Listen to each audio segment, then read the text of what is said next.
a significant toll. Suffered that torn ACL in 2017 when he was playing great. Then the fractured vertebrae in 2018, concussion in 2019 in the playoffs. This year, Wentz was sacked a league-high 50 times, threw 15 picks, and got benched in favor of Jalen Hurts. So what is next for Wentz? If the Eagles trade him before the third day of the league year, they'd still be on the hook for almost $34 million.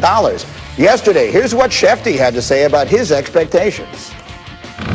He wants to leave the franchise. That's why the trade still is in play. This is all real, and this is made up. And just because he would like to be moved doesn't mean he will be. If I had to guess, I would guess he is traded. That'd be my guess, okay, at some point this offseason. But again, they're not just going to trade him. They're not looking to get rid of him. They're not.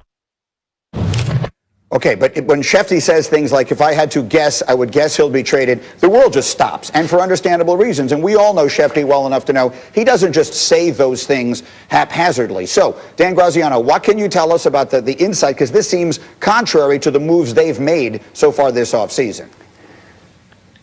It does, right. One of the main reasons Doug Peterson is no longer the Eagles head coach is because he and the organization had a different view on what to do with Wentz going forward. One of the reasons Nick Sirianni is the Eagles head coach is because they view him as a guy, because he worked for Frank Reich, who could potentially fix Carson Wentz. The Eagles do not want to move on from Wentz. They want to get him back playing well and have him be their franchise quarterback. So what Adam is saying is that Wentz, we have seen nothing to dispute Chris Mortensen's reporting from a few weeks ago that said Wentz wants out. And as long as he wants out, the trade is still possible. Does he pull what Deshaun Watson is doing in Houston and try and force the team's hand? But you mentioned, Greeny, almost $34 million in dead money against their cap if they trade him this spring.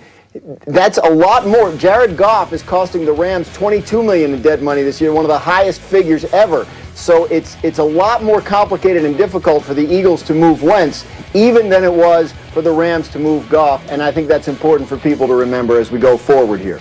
So many people, myself included, sort of perceived what's happened there as Wentz winning a power struggle with Doug Peterson. That's why he's still there. So the notion of trading him seems crazy. Booger, you were shaking your head. What are your thoughts?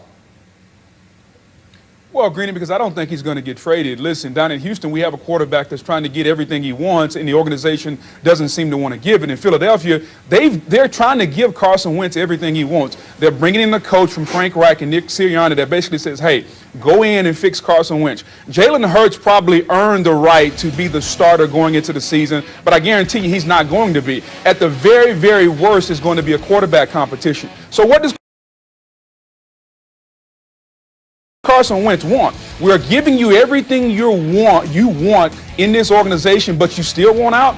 I think other teams around the league would probably look at him and say, well, what exactly are you looking for? You have a tailor-made situation in Philly. You have a head coach that comes from a tree with Frank Reich that you were successful under. What are you looking for? So I honestly do not think he's going to get traded. I think Jeffrey Lurie and that organization did everything they can to acquiesce to him. We brought in a coach that fits you.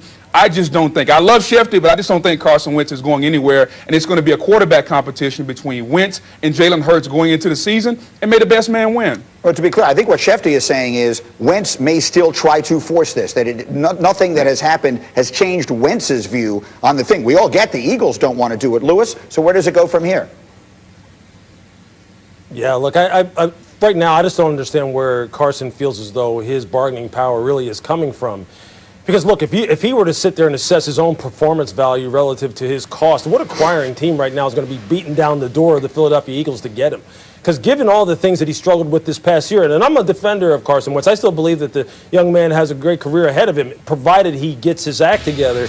I mean, if you're Carson Wentz and you're evaluating your own performance, let's see, I didn't play very well. I have this injury-prone type of label that's hanging over my head. I'm sitting here and I'm being perceived as someone who didn't react very well to a young quarterback from Oklahoma being brought in here, and Jalen Hurts, who then took my job, and I'm kind of like being perceived as being a guy who's a powder, who's kind of stomping his feet and saying, you know what, I didn't like the fact that I had to sit on the bench, and now you're talking about, maybe, sending me out of here, and maybe I just want out of here, and I don't like how the fans treat me, on and on and on. Well, if I'm another football team, I'm going, what do I want to deal with that for and take on that contract? So not only may you not have a buyer, but the Eagles may be sitting there going, look, we're not taking on all this dead money for this. We're going to try and fix this, and that's what we've tried to do. So what does that all equal to me? Carson being in Philadelphia. But as Shefty has said, and as I know very well from experience, anything can happen in this league, but I would be shocked if he's moved.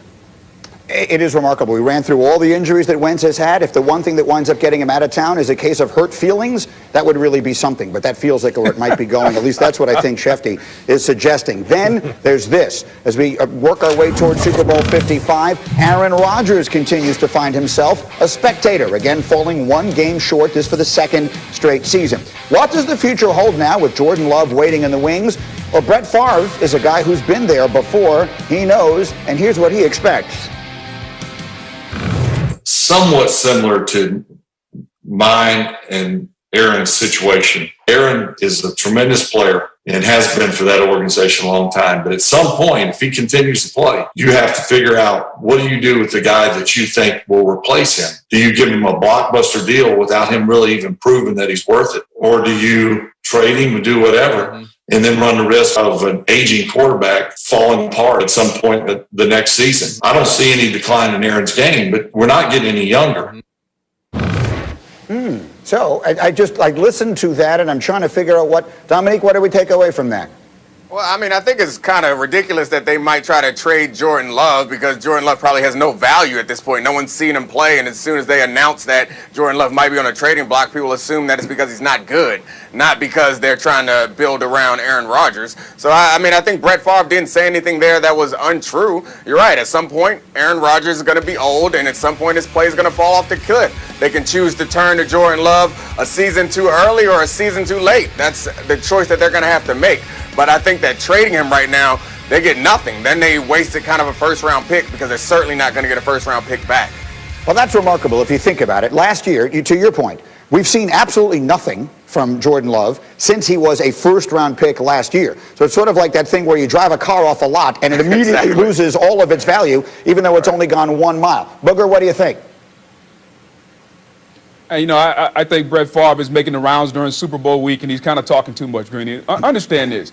I'm old enough to remember a year ago when Jordan Love was drafted, everybody said, man, Aaron Rodgers is going out of town, and he was coming off a quote-unquote down year where he threw for 4,000 yards, 26 touchdowns, and 4 picks. I'm like, when did that get you ran out of town? And now fast forward, Greeny, a year later, he's the MVP, and Brett Favre is basically saying, well, at some point, you got to replace him. Well, guess what, Brent? That point ain't anytime soon. He's about to win the MVP. And regardless of what they do with Jordan Love, really doesn't matter, Greeny. It's the toughest position in sports to find, which is a quarterback. And they have, at the very worst, the second best quarterback in the league, behind Patrick Mahomes. So I think Aaron Rodgers is going to be there. They're going to acquiesce to whatever he wants, whether it's a new contract, whether it's some more money or whatever. You are not concerned. And I think Matt LaFleur said it. He is going to be our quarterback. So Brett Favre, I get it. It's Super Bowl week. We're making the rounds. He's saying the obvious. At some point, we got to move on. But you know what that point is? That point ain't now, Greeny, and it ain't anytime soon. Dan Graziano, you hearing anything out of there? You know, no, I checked in with Packers people yesterday. They're pretty focused right now on hiring a new defensive coordinator. They've been doing those interviews this week. So this is an issue that isn't front and center this week. If they do something with Aaron Rodgers' contract, either to give them some cap relief or, as some have suggested, to maybe guarantee some future money and broadcast some security to him, then that will be before the start of the league year on March 17th. But it probably isn't going to be this week while they have another item going on. But look, I mean, to Booger's point, Brett's not saying anything that reveals any kind of insight into how the Packers work. He's just sort of telling you what you already knew about the situation. It'd be like if we came on to break down the Super Bowl and we said the Buccaneers are going to use 11 players on offense and the Chiefs are going to use 11 players on defense, and if someone gets into the colored rectangular part of the field, they will get 6 points. That's pretty much the equivalent of what we're hearing from Brett here. So he doesn't know what's going to happen. We don't know what's going to happen. Aaron Rodgers doesn't know what's going to happen. But the Packers draft Jordan Love because they know they need stability at the quarterback position long term. I don't think they're at a point right now where they're willing to give up on that plan. Maybe we can sum it up by saying how they define long term is what ultimately creates the answer to this question. We have a lot more answers as we continue. Just getting started on Get Up Today. Coming up, the numbers for Patrick Mahomes. They're obscene. But has he already accomplished enough to be a Hall of Famer if he never plays another game after